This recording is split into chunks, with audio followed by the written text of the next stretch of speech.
What is going on, everybody? The NBA playoffs are here. We're talking about the best time of the year when all these playoffs start kicking off, and I get to watch LeBron James and the best player who ever played the game in the playoffs, and this year I get the 76ers squad, and all around I really think that this playoff is going to be one of the best we've seen in such a long time. Before we begin, hit that thumbs up button, subscribe, comment if you'd like to, because I enjoy speaking with you guys, and I'm going to dissect the first round of the NBA playoffs, and I'm going to be covering the NBA playoffs as a whole, not just the 76ers. So let's kick it off in the East.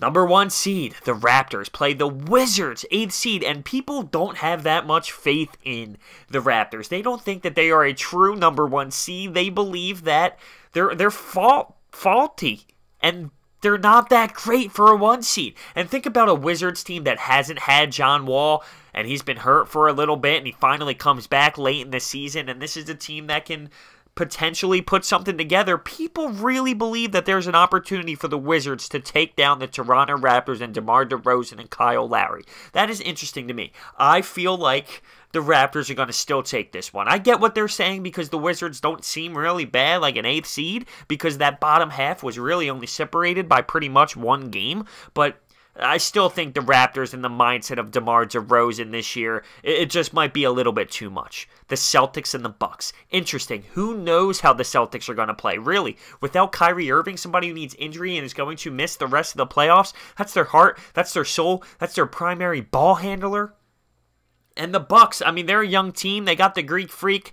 The Celtics still might have enough firepower. They're young. They're going to gain some experience for this playoff run, absolutely. But as for a 2 seed, that is a little bit interesting because, come on, a Celtics team without Kyrie Irving isn't even close to being what they are at that number 2 seed. The Sixers and the Heat, I made a full video on that, obviously, because I am the diehard Sixers fan that I am. So if you want to watch that video, you can go check it out, but I obviously project the Sixers to be able to dominate the Heat, especially with the way that they have been playing as of late. And then the 4 seed Cavaliers play the 5 seed Pacers. Listen, LeBron James doing what he's been doing this year, this is the best we've ever seen LeBron, and he's so much older than, you know, he's in his what, 15th season now, and he's dominating the game more than he's ever have in his past? Stop it. That is a scary sight. I'm such a diehard LeBron fan, and it's weird because I'm somebody who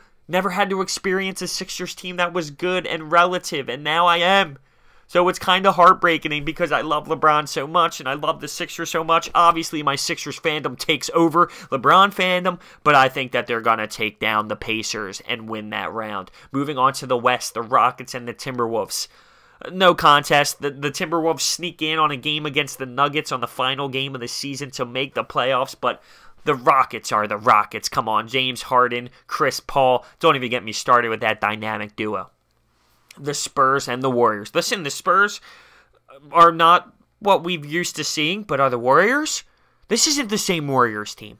I mean, no Steph Curry, the injuries. I haven't seen the Warriors play like this in a long time. They just got blown out by the Jazz. Kevin Durant in his 5 games where he scored his most points, they're 0-5. What is going on with the Warriors? Interesting. Interesting to see how this all plays out. I am not 100% in on the Warriors this year. I'm definitely not. I'm not saying they can't do it, but it looks a little shaky. Blazers, Pelicans.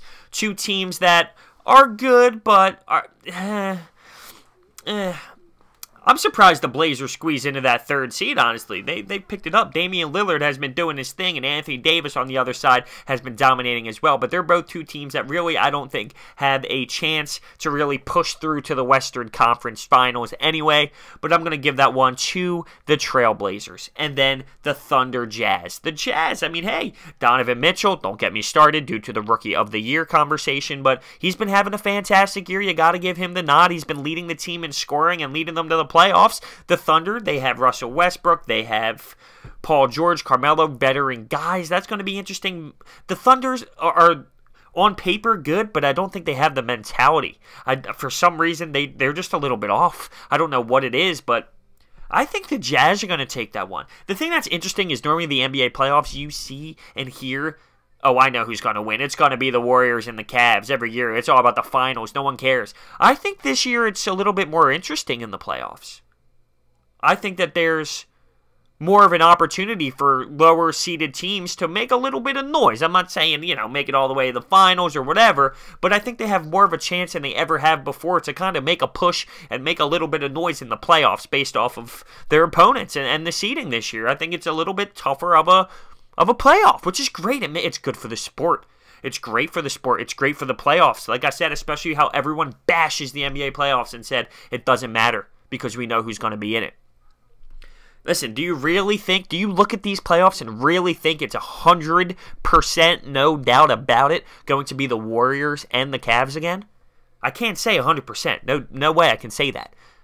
The Warriors are struggling. The Cavs had their ups and downs in the season. The Sixers are the hottest team in the NBA. The Rockets are who they are this year. Listen, fellas, who knows what's going to happen? And that's why it's beautiful. That is why it's beautiful. So I am going to be making videos not just on the Sixers, on the NBA playoffs as a whole, and follow this journey to the championship. With that being said, hit the thumbs up button, subscribe, comment if you'd like to. I really want to hear your thoughts on these matchups, who you think are going to win, if you enjoy the idea of me making videos on the whole entire NBA playoffs. Thank you so much for listening. I will see you next time.